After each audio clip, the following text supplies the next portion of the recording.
ဟုတ်ကဲ့မင်္ဂလာပါရှင်ဒီနေ့ကတော့အမတို့ကြောက်ကြောကိုလိမ္မော်ရည်လေးနဲ့လုပ်မယ်နော်ပြီးတော့အသီးလေးတွေလည်းထည့်မယ်နော်အခုပထမဦးဆုံးအမတို့အိုးလေးကိုလိမ္မော်ရည်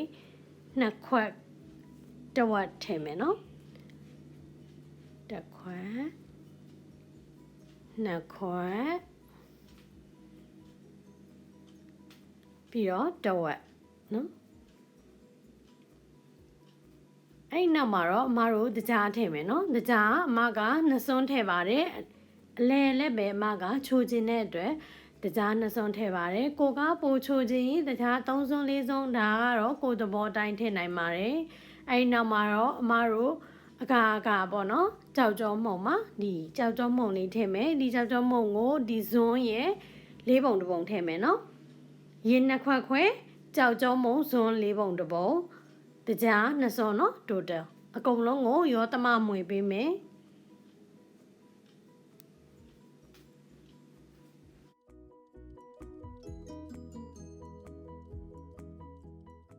ဟုတ်ကဲ့အခုဆိုရင်အမတို့ရဲ့ဒီအိုးလေးကစပြီးတော့စူလာပြီเนาะ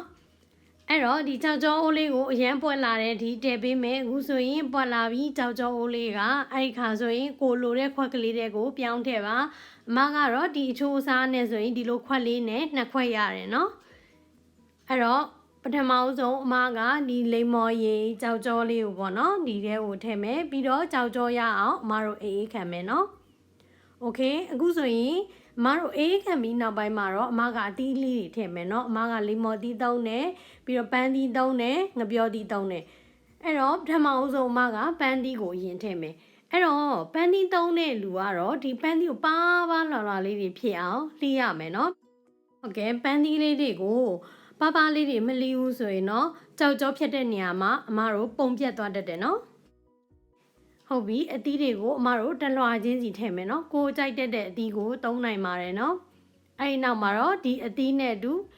နောက်ကြောက်ကြောတလွှာလုံးမယ်မကရိုးရိုးရင်၅ခွက်သုံးမယ်ကိုကအကယ်၍အုံးရည်ကြိုက်ရင်အုံးရည်သုံးပါနော်အုံးရည်၅ခွက်အဲ့ဒီနောက်မှာအမတကြား၄စွန်းထည့်ပါတယ်ကဲပြီးကိုကအုံးရည်ထည့်လဲဆိုရင်တကြားကိုရှော့ထည့်ပါဘာလို့လဲဆိုတော့အုံးရည်ရဲ့ juice ထဲမှာသူကတကြားကပါပြီးသား哦เนาะအဲ့တော့အခုဆိုရင်တကြားလေးစွန်းထည့်တယ်အဲ့နောက်မှာထုံစံအတိုင်းပဲကြောက်ကြောမုံထည့်မယ်เนาะအဲ့တော့ကြောက်ကြောမုံကဇွန်းရဲ့တဝက်တီတီထည့်မယ်เนาะဇွန်းမောက်ရဲ့တဝက်ပေါ့เนาะတဝက်တီတီထည့်မယ်ပြီးတော့သူ့ကိုတမတော့အောင်တေချာရောမှွေပေးရမယ်နော်ဖြည်းဖြည်းချင်းရောမှွေပေးရမယ်ရေစုတဲ့အထိမှွေပေးရမယ်နော်မဟုတ်ရင်ခဲသွားတတ်တယ်နော်အမြဲတမ်းအဆက်မပြတ်သူ့ကိုဖြည်းဖြည်းချင်းမှွေပေးရမယ်အချိန်နှင်းငယ်ကြာပြီးတော့မှအမတို့ရဲ့အိုးလေးစူလာမယ်အဲ့ဒီခါကျရင်နော်ဒီအိုးကအသုံးပြုဖို့အဆင်သင့်မယ်နော်အဲ့တော့စောနာက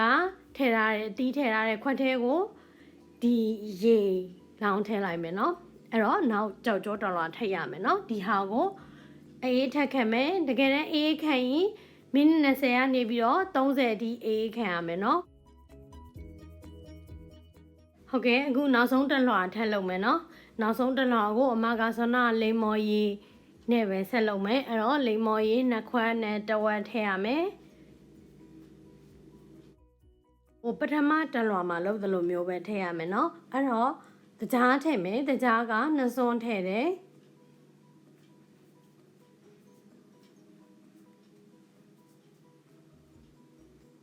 အဲ့နောက်မှာကြောက်ကြောမုံထည့်မယ်ကြောက်ကြောမုံကဇွန်းရဲ့၄ပုံတစ်ပုံထည့်ရမယ်ပြီးရင်တော့သူတို့ကိုနှံ့သွားအောင်တေချာမှွေပေးရမှာဖြစ်ပါတယ်အခုဆိုရင်ဒီကြောက်ကြောလိမ္မော်ရည်အိုးလေးကတဖန်စူပွက်လာပြီပေါ့နော်အဲ့တော့ဆောနာကအေးခံထားတယ်ကြောက်ကြောပန်းလေးကိုယူလာမယ်တော့မဟုတ်ကြောက်ကြောခွက်လေးကိုယူလာမယ်ပေါ့နော်ပြီးတော့အဲ့ထဲကိုဆောနာကစူပွက်နေတဲ့လိမ္မော်ကြီးကြောက်ကြောလိမ္မော်လေးကိုဒီပေါ်ကိုနောက်ဆုံးအလွှာအဖြစ်အုပ်လိုက်မယ်နော်15မိနစ်ကနေမိနစ်20အထိအေးခံမှာဖြစ်ပါတယ်အဲ့ဒီနောက်မှာတော့ဒီလိုမမတင်းတင်းလေးနဲ့ကြောက်ကြောလေးရလာပြီနော်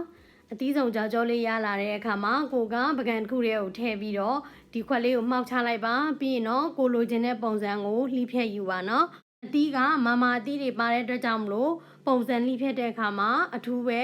သတိရှိပြီးတော့လှိဖြတ်ရမှာဖြစ်ပါတယ်မဟုတ်ရင်ဒီကြောက်ကြားတုံးလေးတွေကပုံစံပြတ်တတ်ပါတယ်နော်ဟုတ်ကဲ့ပါ thank you ပါ bye bye